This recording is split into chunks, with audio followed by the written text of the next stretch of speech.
Hi, I'm Rich Wynn. And I'm Rebecca Nixon, and this is the PropTech Growth Podcast. Every episode, we interview an expert in the PropTech startup space, gathering their advice and expertise to help you run a successful PropTech business. I'm the Portable PropTech CMO, and I help PropTech startups build and scale their commercial growth strategy. I'm Rich from Rich Wynn Consultancy. I specialise in operations, sales and process, helping fintechs and PropTech companies to grow. Welcome, Steve Rad, to the podcast today. Steve is probably best known for InventoryBase, but does have numerous other companies, not just one, but a few PropTech companies. Thank you, Steve, for coming on and welcome. Thanks, Rich. Nice to see you both. It's been a ride trying to grow successful, if you can call it that, PropTech company. My advice straight off the bat will be don't do two, just do one. Focus, keep the main thing. Do you want to give us a sort of rundown? You started about 10 years ago. Give us a sort of bio of where you are, where you've come from. Why we launched back in 2011, if you will. If anyone goes back that far, you recall that they changed the laws around the holding of the tenancy deposit. You've got several firms that would be the custodials of the tenant's deposit and therefore require some evidence from the landlord or the agent to clearly indicate that the damages or dilapidations raised against the tenant to deduct from their deposit would be fairly apportioned and documented, and therefore very clear in the sense of having a move-in report that snapshotted the condition of the property and a move-out report that snapshotted the end, and then the comparison provided in between. So the burden fell on the landlord to provide this evidence and to be able to claim anything from the tenant's deposit, which was good because I remember being a tenant myself and being told that I was paying for £200 worth of cleaning fluids and materials for a small one-bed flat. The industry needed fixing. And at the time, property managers weren't prepared for it. And so you needed to go in and do these large, detailed documents, but it was something around 16% dispute figure, at least in Scotland. And that was reduced to 2%. Scotland, I think, led the charge in that law change. And so you had this army of what we call inventory providers that were suddenly let loose on the land and saw this great opportunity to come in and provide the independent third-party, non-biased service to come in and document those properties in full, have the time to go in there and focus on that. And they'd go around the country or their town and do a few throughout the day. Our software was designed for them, for those independent contractors. They've got all these jobs to manage. They've got different clients requesting them to be different places at different times. We provided that job management system for them to streamline the process of getting the right person to the right place at the right time to do a particular job. And then, of course, around 2010, I think the App Store was first released. And it was just coming into its own. And we spotted an opportunity to combine that online management system with an app, and you could go out and streamline the process of data collection in the field. So rather than scribbling, talking into an audio dictation device, it would be about eliminating the post-production so that you could take the photos, you could take all the evidence, and you click a button and it produces a report. We cut the process of getting those reports out to a customer more than in half. And we saved a lot of people time in the fact that they could double their output and earn more money. So it was a great time, but we've also grown in both directions with letting agents and inventory providers with InventoryBase, in that there's a lot of letting agents who use the software for property visits, for inspections, for risk assessments and everything. And today we have a collaboration platform, if you will, that works between the suppliers and the property managers to do a number of tasks and centralize all of that documentation activity and audit trail into one place. I think that's one of the hardest things when you have a PropTech or any business, is finding that need, whether it be B2B, B2C, and providing a better user experience, which obviously you continue to build on, which is fantastic. Now, did you start as a single founder or were you a co-founder? As a co-founder. Radweb, the company behind the company, was founded back in 2005. Myself and my business partner, James, university kids looking for some pocket money on the side, built websites for people and web applications. And we actually got involved in some pretty serious tech, those business line systems. Like one of the more notable ones was ThyssenKrupp, the elevator and escalator guys, building change management systems that would have to go in and allocate a project to change hardware in a particular place and go through a whole workflow of making sure that was documented and compliant and secure. And so then we got into e-commerce, but I think our ambition from the moment we launched Radweb was to become a software house and to find a product to really get behind. And the SaaS industry was embryonic back then. The ability to deliver software in the browser that behaved like a desktop product, that you put a CD in, I install it. How do we get something to behave like that without having to send a CV? It's what I actually based my whole dissertation around. And so it was very much a front end, client side, bleeding edge technology that we wanted to play with, but we wanted to combine that bleeding edge with a good product that people would have a need for. And that was our ambition more than anything else in what we were going to do. We weren't real estate guys at all. We just come across this industry, found a need, and thought, you know what, as a SaaS solution, this stacks up, this works. When you're a programmer, the fun is in the innovation, in developing solutions and connecting them all together and seeing them work, and especially when they are then used by thousands of people to affect change across an industry. It's really rewarding. So the fact that we're working on these cutting edge innovations is what gets us up in the morning, not necessarily what industry they're in. The fact is we're in so many industries now where the software is very much a platform that you can customize and tailor around your business. We see all sorts of opportunities and applications of our product. And you've also got now Property Inspect, is that right? That's right. That is exactly one of the reasons why we created Property Inspect, is to cater for that everything else market. The residential market has got a fierce need for keeping on top of property management, maintenance and compliance, and something like 4 million tenancies per year. There's a lot of activity going on.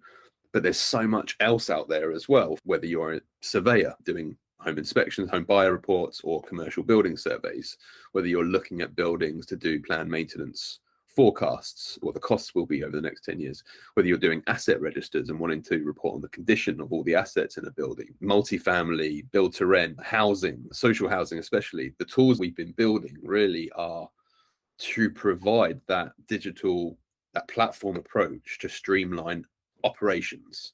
So get to a property with some digital checklist, form or survey and carry out what's in that form and that checklist. That really lends itself to any service provider, whether you're fire risk assessments, whether you're testing whether you're electrical safety. Some of the most exciting industries working now. Fire safety is a big one. As you remember, Rich, we went to the London Build Show and half of that was devoted around fire safety. It's a big deal now, especially since Grenfell. You've got the Miami building collapse in America, that tragedy, which was all around accountability to, hey, we told you this is happening for a while now.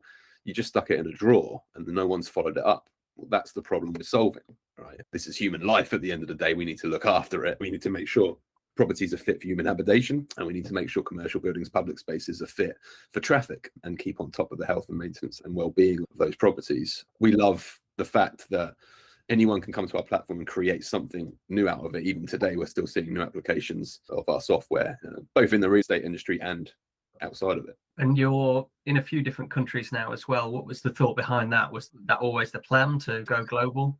It was a no-brainer because our solution wasn't really in other markets. The UK, and I think Australia, is the only place in the world that requires an escrow approach to tenants' deposits. We thought the US would follow suit 5 years later. Nope, still the Wild West. Landlord puts their hands in the pocket of the tenant all the time.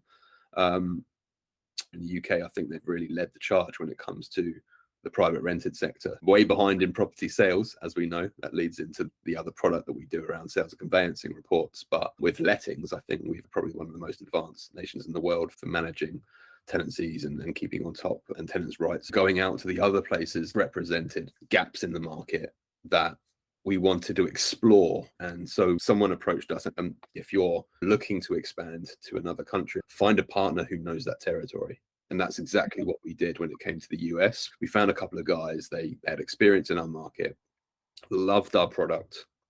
It was great as an initial leg up. We found a similar partner in South Africa and then launched there. And David's still with us today.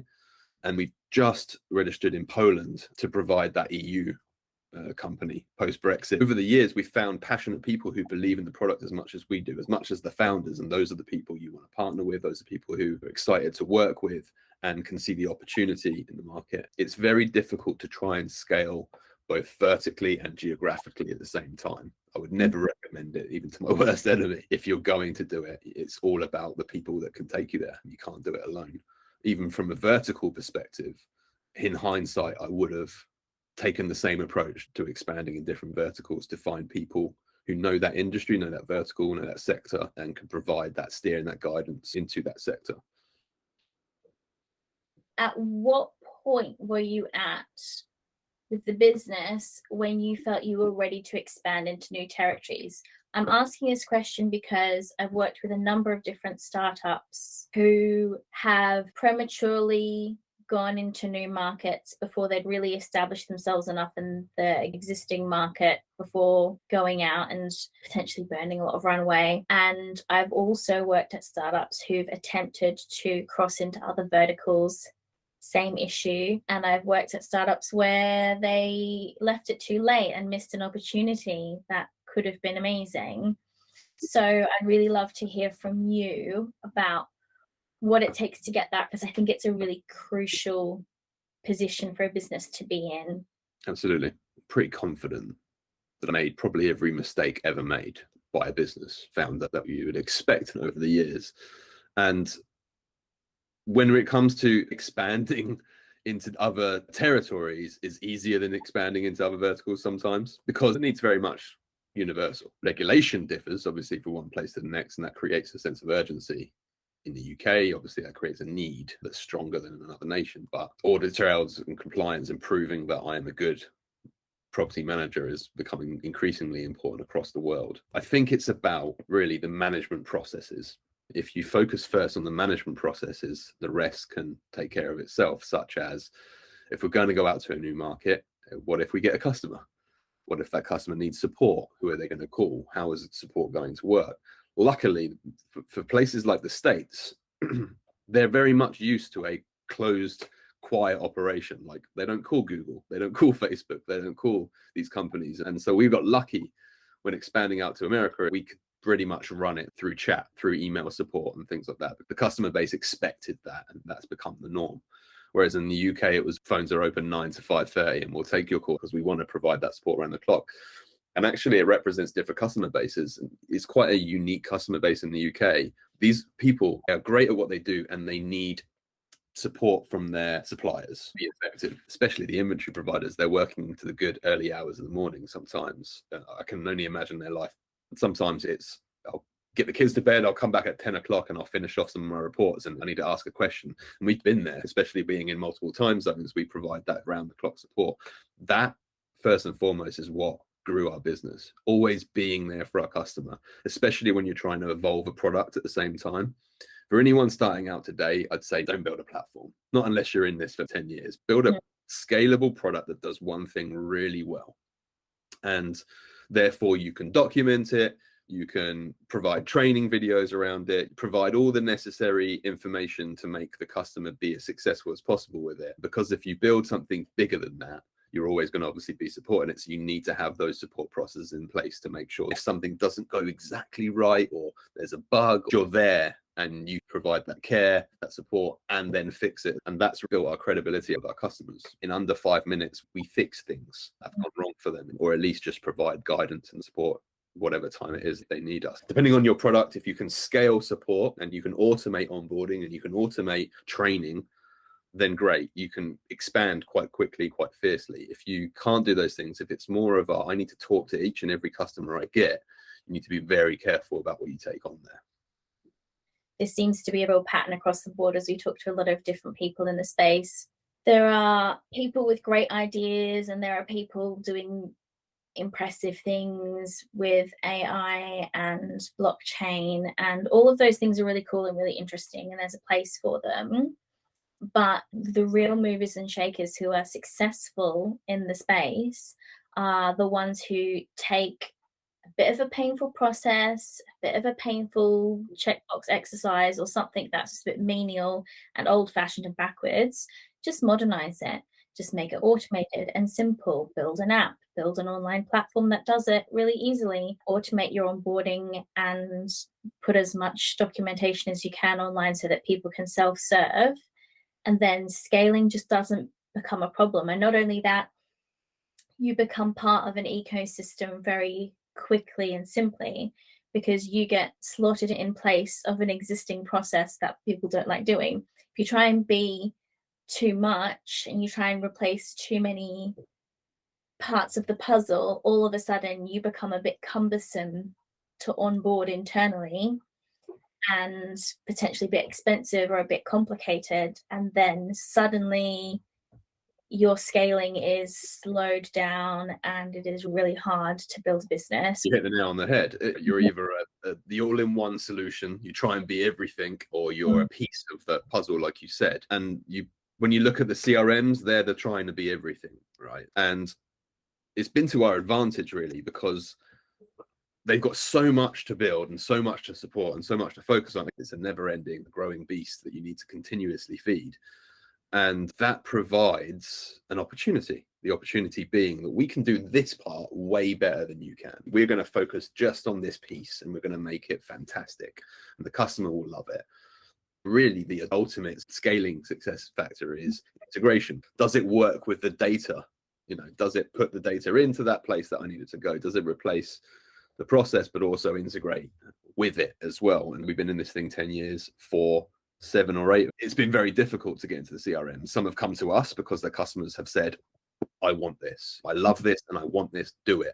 That's really what you need for the CRMs to say yes. But now, ever since Repit did the Foundations launch and created a marketplace where you could build an app into their ecosystem, that's opened up more doors. People now are releasing APIs to be able to do that because they have to, because it is now expected of them. And I wish it was expected of them 10 years ago. We'd be a lot better off today, but it's why I love this industry as well, because even now, 10 years on, it still feels like we're just getting started. Let's talk a little bit about APIs and integrations, because I'm a process person, I'm a data person, and I see a lot of people get excited about selling their product and telling everyone they've got an API or telling everyone they've got an integration. But in terms of the practical day-to-day use of the product, it doesn't always play out the way that they hope it will. Having an API doesn't really mean anything unless you've got something practical to do with it. Can you walk us through just at a really strategic level how you successfully used APIs and integrations to grow your customer base or to just keep the existing one happy? Yeah, absolutely. Again, it comes down to solving the need that's not solved with whatever particular stack they have. Yes, you need people interested in your product first before an API is relevant. The very minimum need is the need to not rekey data, for example. I don't want to type an address twice. Sounds quite menial, but at scale, when I manage thousands of properties or hundreds of properties, it's a problem, right? And it's easy to Royal Mail database plumbed in and you can just type the first few letters of an address and fill it in. But it's the link as well, because in order to send something back, we need to know where it came from, right? So thinking of property data was first and foremost the main thing. If I log onto your platform and I use Repit, for example, if I log on, will all my properties be there? Then I can click on one and I can do an inspection on it. The real need, I think, came with maintenance. Maintenance was potentially a product of an inspection of some kind. It's whether a tenant's seen something that's wrong, whether someone's gone round to a property and seen something that's wrong, whether inventory clerks are snagging issues or construction builders are snagging issues along the way. Our software combines the report and the observations and the condition with follow-up actions. This thing needs maintenance, this thing needs replacing, these things need cleaning. So it could be the cleaning department gets a list of all those issues, maintenance, and get a list of issues, purchasing, get a list of things they need to buy, all from one property visit. But you've got these maintenance progression systems that take issues like FixFlow, great example. And so at the back end of a report, I've done the inspection. Now, FixFlow doesn't have an inspection solution.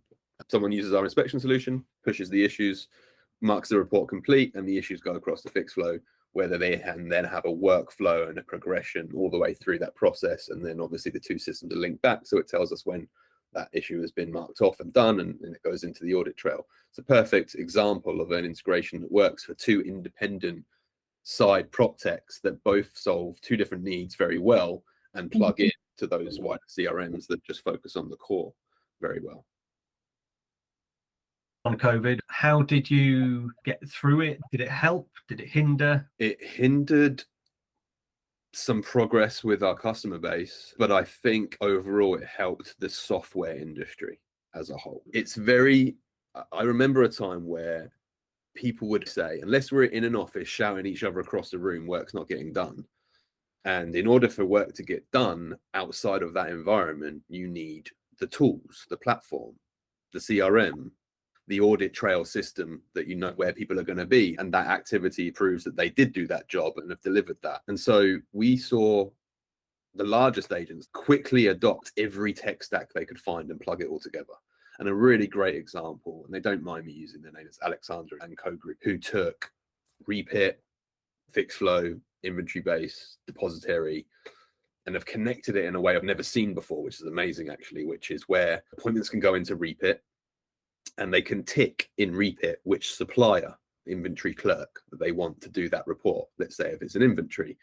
And then it goes into their inventory base, which they never log into, they never need to, because from there it then sends off to their supplier who's connected and invited to their inventory base system as an external provider. They can then sub-assign it and do their internal workflows with their team once it's done, which then automatically uploads it back to Depository.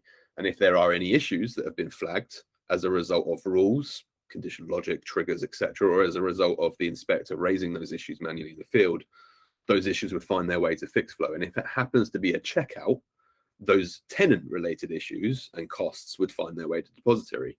And so it's a platform that is providing the aggregator and the centralized repository of these documents effectively between all these different systems. That's an amazing place to end up in for ourselves, because even if you're not a customer of InventoryBase, you can still leverage InventoryBase to work with all your suppliers and your other systems as well.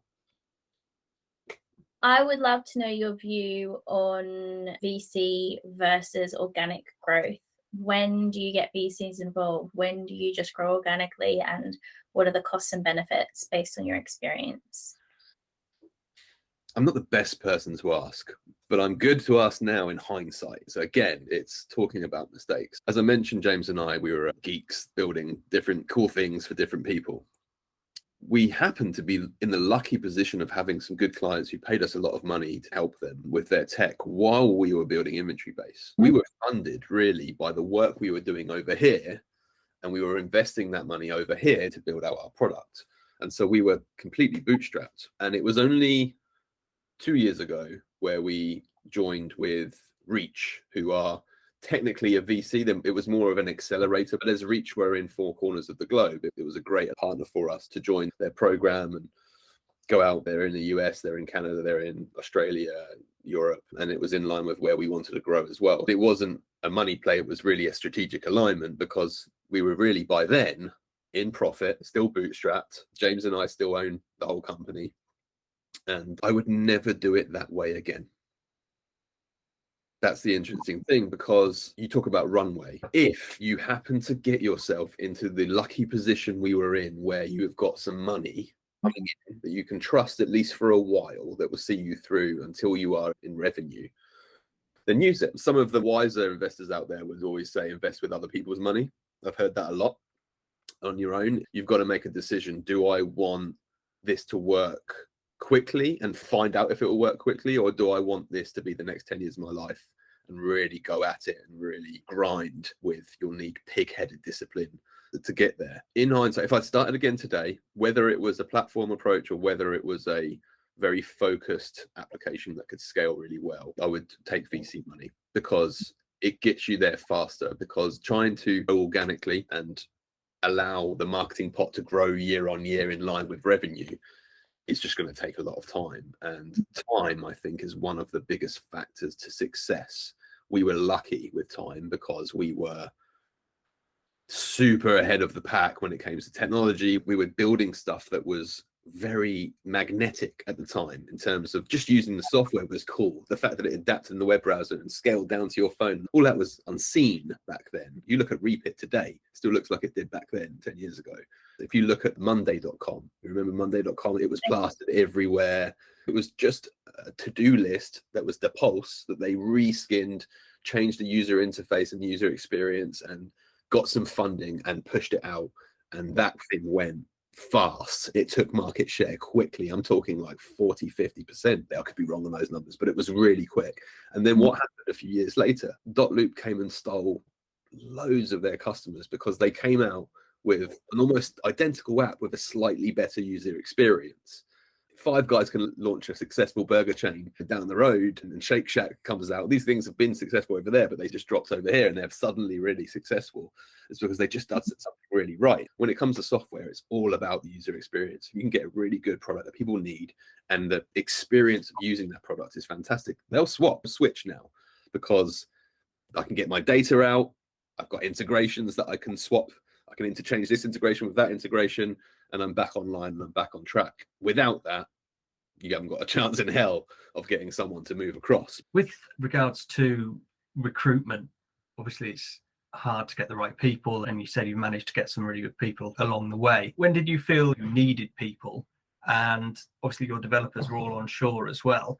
Do you see that as a benefit, having that sort of control? Yeah, I do. For the last 10 years, I've seen people outsource tech.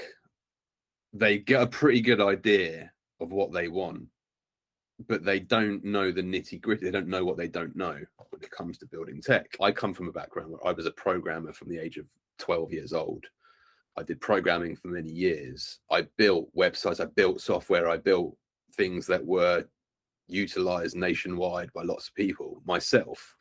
And yet I'm the worst programmer in the company. I wouldn't touch it nowadays. We built a team, we built a family. We were all aligned in terms of what we're passionate about. It was exciting to build this level of technology, and we were all in it together. Look, developers are expensive. That's the one thing you're going to burn through your runway with really quickly, because the age-old thing of going, oh, here's some money, so let's go and recruit some developers. Okay, 100K, they're getting 100, they're getting 80, they're getting 90. Why would you pay someone 90 grand who's completely unproven, untested? But what we did is we went to the university. This is exactly how I cut my teeth in industry. I went on a placement, and I did a year-long placement programming at a company to get industry experience, programming real-world applications under the guidance of established business people. So we went to the University of Portsmouth and University of Southampton. We said, we want to recruit students for internships and graduates. And we quickly made a name for ourselves because of the level of tech we were working on. It was exciting, it was bleeding edge, etc. Word got around quickly that we were giving away great jobs. These guys were lining up to get 15 grand a year to work on the most complicated, forward bleeding edge products. It was amazing. And the benefit was mutual. They got to really cut their teeth in a commercial environment, building a commercial product and seeing that go out and be used and affect change in people's lives. So it was mutually beneficial to do that, but it was the most strategic play we ever made, because we were able to build. Today we've got a team of 12 full-time programmers in our Portsmouth office who are all friends, all get on really well.